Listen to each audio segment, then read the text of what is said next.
I can't thank you enough, actually, for spending time on this, because obviously you don't have to be a great lover of the news to sort of wonder why would anyone be talking about startups in the Middle East when what's going on right now in Syria and Egypt and that kind of stuff. But I can tell you from my experience and the journey that I've been on to see what's been going on the ground, it's actually the perfect time to be talking about it, because it's a phenomenon that you guys know very well, but a lot of people don't know very well about how technology has unleashed incredibly powerful things. I don't want to take away one iota of the seriousness of what's happening here, because obviously we know how serious it is. And I can tell you that there are entrepreneurs that I know, amazing entrepreneurs who I met in Damascus and in Cairo, who died in the last couple of weeks.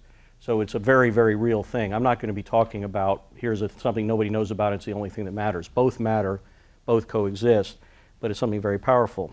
I'm not an expert in the Middle East per se, so one of the things I can't do is tell you what's going to happen in the next 6 months or what's going to happen in the next 3 years. But what I can tell you with pretty close to 100% certainty, which you guys I think live in a very powerful way, is that in 3 years, there's going to be a lot more technology in a lot more people's hands. And there isn't any scenario I see where that's going away. Mark Andreessen wrote the foreword to my book, and he wrote in it how that we're moving within the next 8 to 10 years to a world of 5 billion smartphones. And that almost becomes a throwaway now. Eric Schmidt's used 5 billion people of broadband. I mean, everyone sort of throws it out as kind of a rough number. But it doesn't cease to amaze me, whether it's in Washington and politicians and investors here in New York or Silicon Valley rock stars who've invented so much of this stuff, that the real ramifications of what that means is not as well understood as one would hope. And in fact, even the question of what does a world of 5 billion smartphones look like is not something that I think a lot of people spend as much time thinking about overall. Broadly based, not in the technology worlds like you guys, I think that in many ways folks just think they're highfalutin telephones or entertainment devices. David Stern, who just is about to step down as the head of the NBA, is actually going to retire from the NBA and travel all over emerging markets, because he knows that a lot more people are going to be able to watch NBA games on a going forward basis. So there is that connectivity. But what smartphones really are, of course, is supercomputing capacity, if Mark is right, in the hands of 2/3 of humanity. And I could tell you, among the mobile providers that I met throughout the Middle East, most of them thought that Egypt would have 50% smartphone penetration in the next 2 years. In the Gulf right now, it can be 80% in places like Dubai. And you're just going to see, I think, an incredibly powerful world. Internet penetration is unbelievable there right now. There are huge per capita incomes. Unlike Turkey, which is a fantastic ecosystem of startups, it is actually a very large market of Arab speakers around the region, 350 million. Their location is just unbelievable, north, south, and east and west. And so in some respects, it's not surprising that in that kind of locale, even with the political instability, something incredibly powerful will happen when people have access to computing technology and can begin to bottom up do things in terms of innovation and problem solving, which would have been unimagined in the narrative that we have there. My journey, just quickly to share it with you, I've run several internet companies. I've outsourced technology to pretty much every corner of the earth. I've traveled all over the world, and I've even been to the Middle East as a tourist. But my narrative has been so strong in terms of one view of the Middle East, and the Arab world in particular, that it really did not fit my thinking that in the early days of my journey, Mubarak's Egypt or Saudi Arabia would really have a technology ecosystem at all. Knew about Israel, had outsourced to Israel, but just couldn't get it in my mind, despite all my experience in outsourcing technology to so many parts of the world, that of course it would be happening in the Arab world as well. In 2010, I was invited by some very dear friends of mine who'd been talking about the ecosystem to one of the first large gatherings of startups in the Middle East or in the Arab world called Celebration of Entrepreneurship. And in many respects, my view of the world I think of as before and after that event, because it was 2,400 young people from North Africa to Yemen, 2,000 person waiting list. Nobody really wanted to talk about Israel. Nobody cared about Obama's Cairo speech. These are guys you know, right? And women that you know. I mean, that's the other thing that surprises everyone. Almost every gathering that I go to, and now studies have backed it up, 35, 40% are women.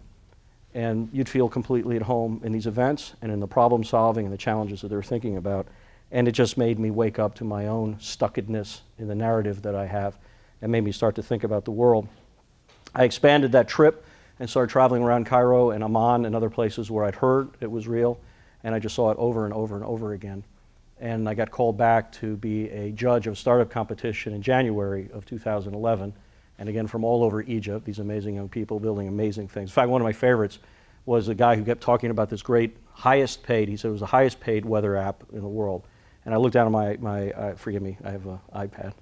But I looked down on my iPad, and I had downloaded it 6 months previous and had no idea that it was 30 young people in Alexandria, Egypt, who had built it, and I paid 95 cents for it, or what have you. But when that was over, I went to Damascus, and when I was there, I saw again these unbelievable young people, and that's when Ben Ali of Tunisia left and left the country, and it just changed the entire dynamic. And when I got back to Cairo to fly back to the United States, I could just see all the young people were saying, this is something big, this is bigger than us. And of course, every one of the entrepreneurs I met a week later were out in Tahrir Square, changing everything that happened overall. So that's it, I was hooked. It's a different thing about the world, and it's an obvious place where the world is going.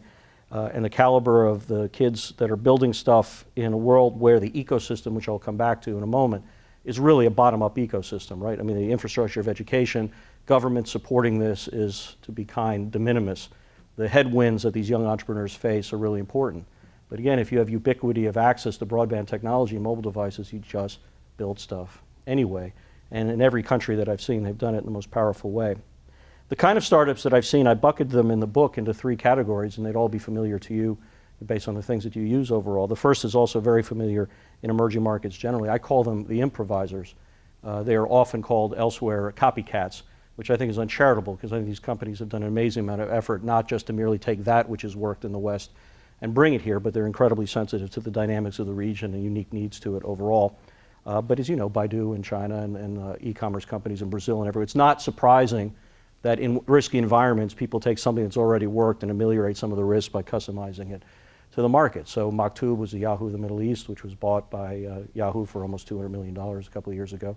Souk.com, Marca VIP are these juggernauts of e-commerce, which would look very familiar to you, to Amazon and that kind of stuff. There's a WebMD of the Middle East, there are probably 20 of them, and they're doing very, very well. They've raised some capital, they've been very successful, and they've been scaling in powerful ways across the region. The second category of people that really have almost blown me away personally as much as from looking at it from a business perspective, I call the problem solvers. And these are folks who look at these infrastructure challenges, and where guys my age or older say, oh, it's going to take a generation to fix it, and the governments are too fucked up to figure out how to do it, they're like, we'll solve it. It is an era that we're in that I see in startups who pitch me here, and it's something that's amazing to watch in emerging growth markets, which is to look at infrastructure problems as software problems. Right? So traffic is terrible. People say, well, you got to fix the roads. Well, you got to fix the roads. But that doesn't mean that there are not ways like navigation devices and crowd sharing that allow people to navigate traffic the way they never could before. Garbage and recycling is in its infancy, to be generous. And again, amazing young people from all over the region who are saying, I got a great idea to build a platform where people know where to deliver their garbage, and I'll figure out a way to send it to China, and I'll make some money on it, and we can get the garbage clean while building a really great green company, and we can do amazing things, you know, solve that problem overall. As you can imagine, there's just amazing amounts of sun there. So solar, they're unbelievable ideas, not just big infrastructure in solar, but really kind of basic, small use, like in agriculture and cities, which are really, very powerful, and I'm going to come back to that in a second. But it's very moving, probably the most moving of all, because it is in many respects the biggest challenge that the region faces, is in education. I was very surprised to find when I was over there that actually a significant amount of money is spent on education, but it is almost invariably the wrong education. Very heavy on rote learning, particularly in the poorer parts of some of these regions. There could be a classroom of 70 kids with not really any discipline. They're all taught to tests, but the tests are pretty much for the 20th century, not for the 21st century and all. So this is a very, very significant infrastructure issue that pays a multiplier price, as you guys know so well. And again, if you're in your 20s, you say, well, that's terrible, but so I'm going to hack the system. And the number, probably in Egypt, 15% of the startups I've seen have been some form of use of video or other social capacities, even at the texting level, where people could help tutor each other, share each other, course curricular, and put it up online. And it's just been, unbelievable to watch, and it's getting amazing traction, because Egypt alone, in response to the problems with education, Egypt alone is somewhere between a $2 and $3 billion tutoring country, $2 to $3 billion. And as you can imagine, most of the people who are affording the tutoring are pretty well heeled. Well, all of a sudden you have these Khan academies in Arabic that are springing up all over. They're really not charging anything for it. And instead of the elite being able to get tutorings to get around a lousy system, if they haven't already sent the kids abroad somewhere, you now have anybody anywhere who can get a hold of it, share it, and do really kinds of interesting things with it. And so, it doesn't solve things overnight, but most people don't focus on it, and it's just a very powerful, powerful thing. Third thing, the third kind of group of companies I call the global players, and they're not unlike the app guy that I described you before, they know, as you all know, we all know, the world is literally a click away, which means that literally women at home who have little crafts business that they used to sell within their neighborhood are now shipping stuff around the world. And larger scalable businesses are creating really, really interesting enterprises that allow them to do manufacturing in Asia or sell things on platforms all over the world. And so I've talked a lot about difference of them as I've been going about over the last few months. But there's this wonderful woman from Beirut who's just an awesome swimmer. I mean, just like great college swimmer. And it drove her crazy that there really was not a great way while she was training to watch her vital signs. Like most of the stuff, and any of you guys are swimmers, you know this, that still now, a lot of ways you can do that is devices that were for running, and they adapted them to be waterproof. But if you're swimming, who the hell wants to look at the wrist to see what's going on? So she, forgive the analogy, but she built kind of a Google Glass of goggles. So it's a very smooth, very easy thing, very streamlined, and you can look up to it and you can see your vital signs in real time as it's measuring off of your temple. She's being manufactured in China, and it's big distribution contracts now in the United States, all done out of Beirut. She thought globally from the beginning. She had a very local need as a swimmer, but she immediately said that in the age we live in now, we can become global players in very, very interesting ways. I want to not blow smoke at you as generous hosts and as shareholder. I admire you guys greatly. But I can tell you that in these ecosystems, the value of big technology players to have an enormous impact is unbelievable. Because as I suggested to you before, the ecosystems really are still unbelievably nascent. They really are happening autodidact, right? There are all these wonderful, and some of them enormous conferences that happen that gather people. There's startup competitions all the time. There's startup weekends all over the place. The last startup weekend in the Middle East, last weekend or the weekend before, was in Gaza. Entrepreneurs in Gaza cut through all the stuff that they're dealing with and said, we're going to host this thing. We're going to invite some unbelievable entrepreneurs from Jordan. They're going to come here and we're going to make this whole thing happen. 250 young people in Gaza showed up at Startup Weekend, right? So it's happening. The education institutions are beginning to have significant investment in technology and infrastructure, particularly in the Gulf. Entrepreneurship programs are building, so there's something in motion, but there's a ways to go. So when you have a group like Google over there, it just makes an unbelievable difference. And a lot of tech companies now are doing this, though first and foremost are there obviously a sales operations, which is completely understandable. But when you look at Google, if you look at PayPal, if you look at LinkedIn, they are all doing what they're doing for their businesses, but they're saying, man, if this ecosystem grows, we all are going to help each other in unbelievably powerful ways. So Google Egypt was a mind blow. The guy who runs it, just an amazing guy, very decent man, very creative. And they put together 2 years ago this thing they called EBDA 2, which was the first kind of major startup competition put on by a great technology company anywhere in the Middle East. And this wasn't just like a startup competition, right? They either bought or rented buses and drove all over Egypt to effectively evangelize about entrepreneurship and startup and tech. So a lot of times what happens is people go to Dubai or people go to Amman or they go to Cairo, and Alexandria is an amazing thing, but no one goes to Tanta, which is actually an amazing engineering town, kind of a little town 2 or 3 hours outside, let alone into other parts of the rural areas. And the team of Google Egypt literally just got in buses and went around, had thousands of people who came up with ideas and competed, and they had a big event in Cairo and picked 5 or 10, I can't remember, finalists in the winner who got $250,000 or something, and that's a lot of money for the ecosystem there. So it's about the money, it's about awareness, it's about helping each other out, it's about bringing people together in physical ways, and the multiplier effect of that is hard to describe, but you watch it happen, and it's just wonderful. It's a mind blow. Investment money is still pretty nascent. I mean, the Middle East, there's been a tradition for some time of sorts of private equity. In other words, a cash flow business of a certain size that you can put money in. There have been a few venture capital firms that have been there. There have been some Western venture capital firms certainly who have dipped their toes in Istanbul as a platform for the region, but others who are looking at it in very powerful ways. But excitingly, in the last 2 years, there's really been a rise in angel investing, so really, really early stage stuff. So you've got kind of the late exit stuff, you've got the early stuff. What they're really struggling on now is what we in the States call the A round. So in other words, a company may raise a couple $100,000, they're starting to kick ass, things are looking good. Now they need that 1 to 2, what for us would be 3 to 5, maybe 1 to 2 over there. And where do you go? And that's depressing if you're ready to take off and you have that thing. And so, they're coming, they're building. I know several multi-$100 million funds that are being raised solely for this there. A lot of main companies like mobile players and all, Vodafone is an example of this, is actually funding now in the early stage, but moving to the A round. So it's all happening in really, really interesting ways, despite the chaos that is also very real and very tragic at the same time. That chaos cannot be understated. These amazing entrepreneurs face real headwinds. Now, I would suggest that any entrepreneur in an emerging growth market faces headwinds, right? It's not easy to do a startup in India. It's not easy, Lord knows, to do a startup and then to repatriate capital in China. You know, friends of mine who are investors in Brazil have armed guards when they go to the movie. I mean, you know, emerging markets are not for the faint of heart. But as we all know that there's an incredible rise of middle class and an amazing ability of technology for people to see how each other live and to share different ideas and collaborate in different ways, it's not going back either.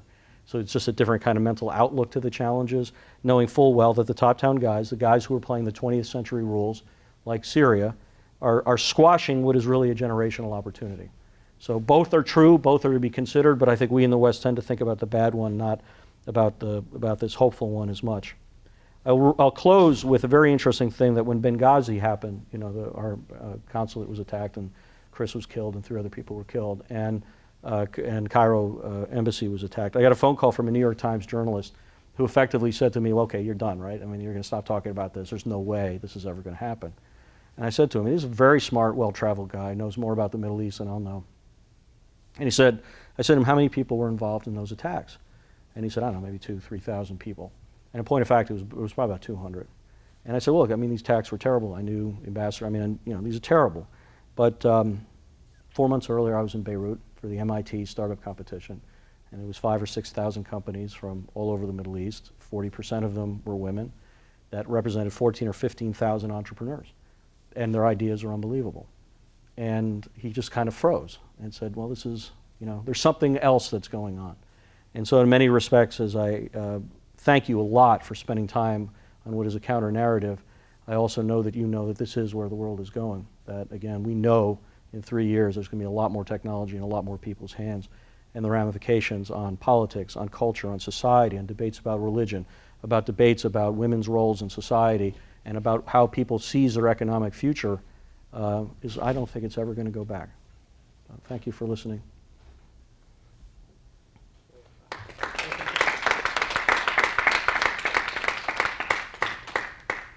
I would love if you have any questions, or more importantly, any thoughts from your own experiences. Or so it's been demonstrated in the past few years that this social technology in particular can be very disruptive to government operations. Like in Egypt, we saw that with Twitter. And I was just wondering, as you see entrepreneurship developing in these regions, is there any sort of effort by the governments there to stem it, or to get in the way of it, or to make it not as easy to do stuff like this? So you're in a lot of respects hitting what is maybe the most important dichotomy that one sees here, and I would suggest across emerging markets, right? Which is that I think at the end of the day, so many governments and regimes who rose in the days of consolidating wealth and power to a small minority of people in order to keep control are trying to figure out what do you do with something which is so by definition bottom up. And to compound the point that you're making, they really think about it as a political tool first and foremost. So their idea is if we can just contain enough of the free flow of political stuff so that we can stay in power, then all's going to be fine and maybe a few good things will happen about it and everything else. What so many of them miss, in my view, is it's not just about the freedom of speech, but this is the economic force, platform of the future. So that what you're doing is not only constraining voice and trying to divvy out economic gain, you're actually constraining the entire way folks compete in other parts in the world. And so folks have, I've had amazing, interesting conversations with folks who are much smarter than I'll ever be, you know, in emerging markets, and they'll say, you know, maybe governments can pull that off, right? I mean, when I was in business school, Tiananmen Square just happened a couple of years before. Then everyone said, look, if that's it, they're done. China will never be anything now. If you don't have political liberalism, you'll never have economic growth. I mean, that was the conventional wisdom then. And obviously, despite their political stuff, something happened there. So, right, a lot of people say, well, maybe you can have dual things. My own belief is that you can. This is not a paradox at all. That you have an ability in doing this to constrain stuff. It's one thing maybe if you're a country driving 150 miles an hour to think maybe you can take it down to 130 at least for a period of time and control. Maybe. But the countries I'm dealing with, a lot of them are going 40 miles an hour. And if you take a generation out, then I don't know how you catch up. So it's an unbelievably profound choice, compounded by the fact that this generation is more mobile than ever before. So at some point they'll say enough, no mas. The only thing that I can tell you, despite everything I've said, Syria is a perfect example of this. I just know literally dozens of these entrepreneurs who got out. They're in Beirut now, or they're in Dubai, and they can't wait to go home. And they just figure, the governments will mess with us, but we'll always find a workaround. And so that's where I remain hopeful. But your question is the central question that constrains us in ways that it's a missed opportunity is the thing that's so frustrating. Are there any leaders in the Middle East in government that you found are more open to this idea? Like, it seems like Amman has been developing somewhat as like a tech hub, and like King Abdullah is somewhat more open, but at the same time, like, it seems like a facade.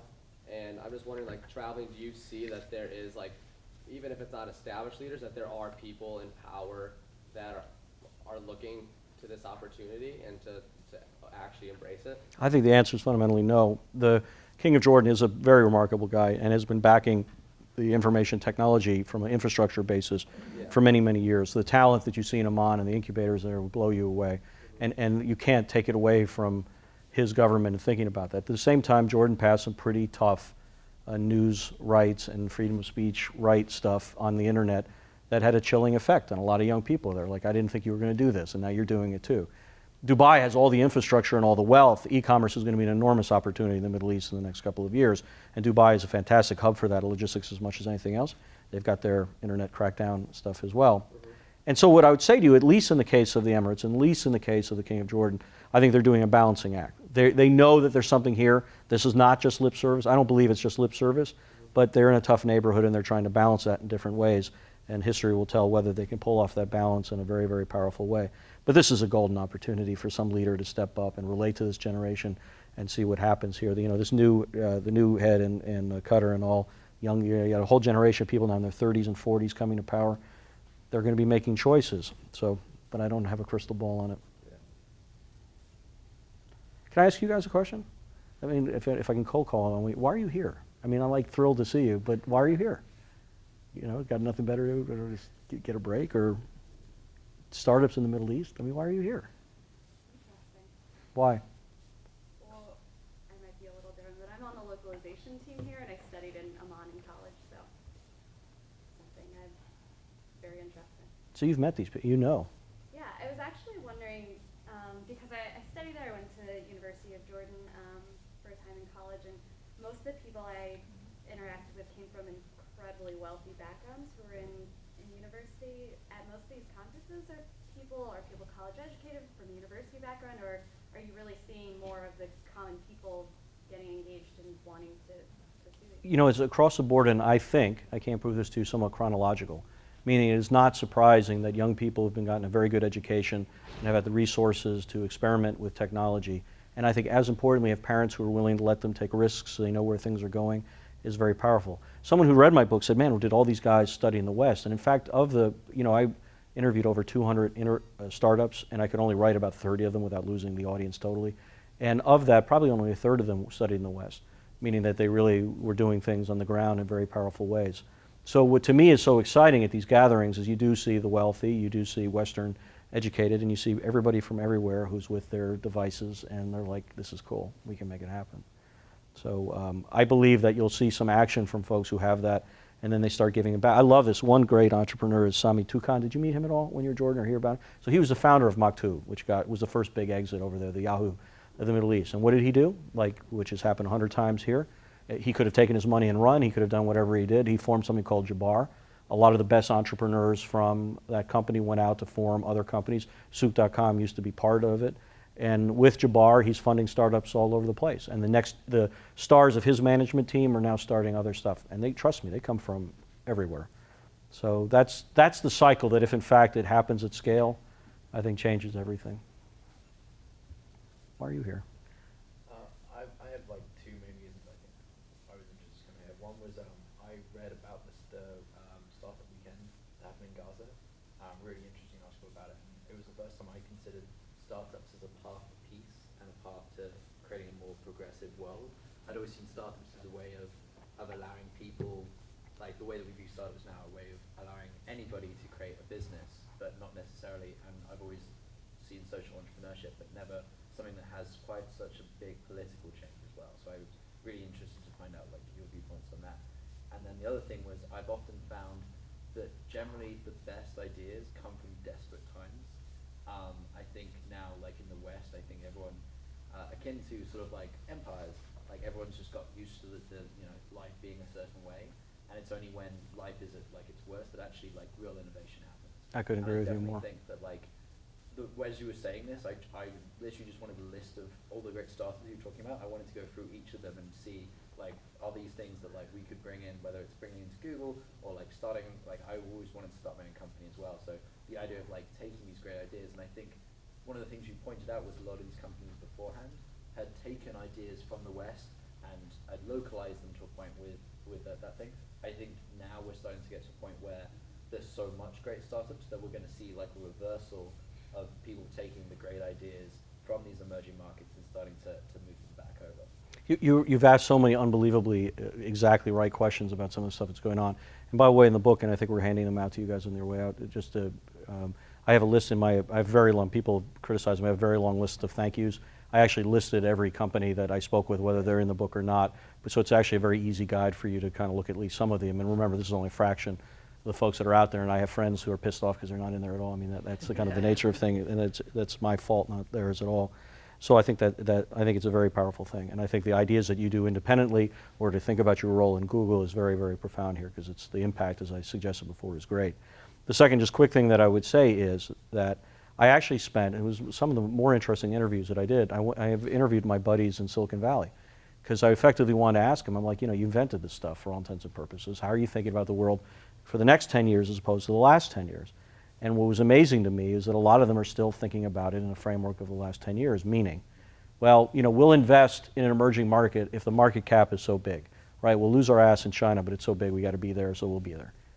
Second, we definitely can outsource cheaply, right? And okay, fine. I mean, that's fine. But then I said, but do you understand that you have a new generation of folks who are now innovating, right? And they're not just innovating for local market. I mean, sometimes they are. Sometimes they're doing stuff which are very, very local, and they're going to be very nice little businesses, and they're making an impact. Other stuff will be 350 million people. Other stuff will be emerging market to emerging market. And stuff, we're going to be using stuff made in MENA in the next 3 years, and just think about it as a way of course. So how are you thinking about that?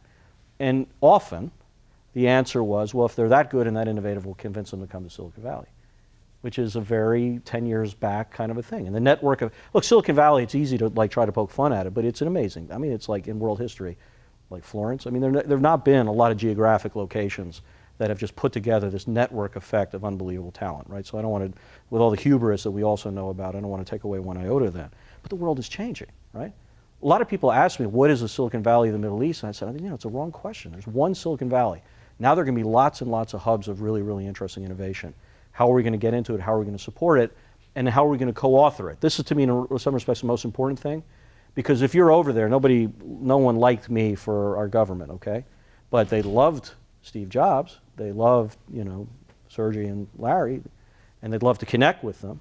But as co-authors, they don't want anybody patting them on the head. The most offensive line, and this is usually comes from the government. Every so often I've heard private equity investors use it, but not anymore. But they'll say the greatest American export is entrepreneurship. And the folks are like, are you out of your mind? We've been entrepreneurs for 10,000 years. I mean, so there is an engagement of co-authorship, of, you know lots of stuff I'm never going to know. And it's not just about your markets. I mean, think about it. These are, as I said before, mobile-first societies. Do you think maybe they've got a few things to teach us about mobile that we're not thinking about? So it is a real sense of co-authorship. It's really a sense that we have things that we can bring to bear that might be of use. You got things to bring to bear, and now we're 2 seconds away on a device. Let's see if we can do stuff. And people are beginning to get it. So I don't know if you guys have done any stuff with McClure and the 500 startup people. But he does what he does, right? And why Counternarrative do what they do is really interesting. But he also has this thing called Geeks on a Plane, where they get people to get on a plane and go see other parts of the world. His next trip in November is going to be in the Middle East. That never would have been talked about 2 years ago. So So you've spoken a lot about like these are the questions that are coming up. How do you envisage the sort of the world of the Silicon Valley V2 of the very fact of like a world that is made of most people will become self-made people working in either a startup that they created or working on a small startup with a small group of people. Like, how do you view the world being with everybody having the power of the laptop to start and do whatever they want and learn whatever they want. So I'm old enough to like appreciate revolutions and also appreciate entropy, right? I mean, we're still sitting here, and not to take a shot at YouTube, who does amazing stuff in the region we're still talking about 30-second ads in front of 3-minute videos, right? I mean, everything change overnight. So Silicon Valley is going to be a force in any kind of sense, and the way they do business will be highly successful for many women and men in many, many different ways. The amount of innovation because of the ecosystem that is the United States isn't going away anytime soon, no matter what people like to say. So there are things that exist now that are going to exist if you and I have a beer 3 years from now. But what is also going to happen is that we're going to be shocked by innovation that comes around from different parts of the world. And we're going to be shocked when all of a sudden these products are serving 2 billion people markets, and that has nothing to do with us at all. And so, again, it's not like describing what I said, but both will be true. But the opportunity lies, I would suggest, much more interestingly, mutually, in the second part of it. Why are you here? Why are you here? My longtime interest in kind of graduate study research all had to do with forced migrants and displaced people in East Africa. And actually it had to do with the basically effect of being displaced on the creative music process. Wow. Meaning what exactly? More creativity because of it, or? So my dissertation was on basically Palestinian hip-hop music and awesome. comparing musicians in Gaza, the West Bank, as well as Israeli citizens of Palestinian descent, so the 48s, as well as a band that were British citizens of Palestinian descent, and kind of analyzing different bands, basically the limitations on being able to collaborate due to physical limitations, bands not actually being able to travel, being stopped at the border, and then the role of the internet and being able to promote their own music, and the idea, kind of the end of music as a way to promote peace over violence as a way of expression. So through that, I also have kind of an interest in how being displaced or being a refugee, in particular the setting of a refugee camp and what can be done during those time periods. So there's a lot of interesting things happening right now in refugee camps in terms of like learning trades and education, how that happens with limitations on resources. And I'm interested, for entrepreneurs who are displaced and are in those situations, Syrian refugees, how that has an influence on their creative process. Does it stop it? How can they continue? In particular, I don't think there's many out there, but I'd be interested in startup ideas in refugee camps themselves. How can you, in very limited time-constrained, space-constrained settings, have kind of a productive environment that also sustains people? You guys just asked the best questions. I've had the most amazing experiences. I'm like blown away. Just a couple of observations for what it's worth. And it ties one part question that you asked that I don't think I addressed it, because sometimes this is a particularly, I live on an airplane, but I'm based in Washington. So a lot of times people will ask me, is this part of the peace process, or could it be part of the peace process? And I come at it a little bit differently, meaning that when you're able to see a future and attain a future, if you're able to sit with someone or be connected to someone and see that you share much more than you're opposed to, and to, as I said before, particularly in the case of entrepreneurs, but I'm sure it must be the case with artists, when you speak a language which is unique to yourself by the activity that you do, peace will come. It's not necessarily, you're at peace with yourself and you're at peace with the people around you, and you can see a future that you can actualize, you tend to be a more peaceful person. And so I don't look at it as a thing to be jammed through. And I can tell you that particularly now, I know some great Palestinian entrepreneurs who could probably benefit by connections to great, and because of technology, skill in Israel is just a mind blow.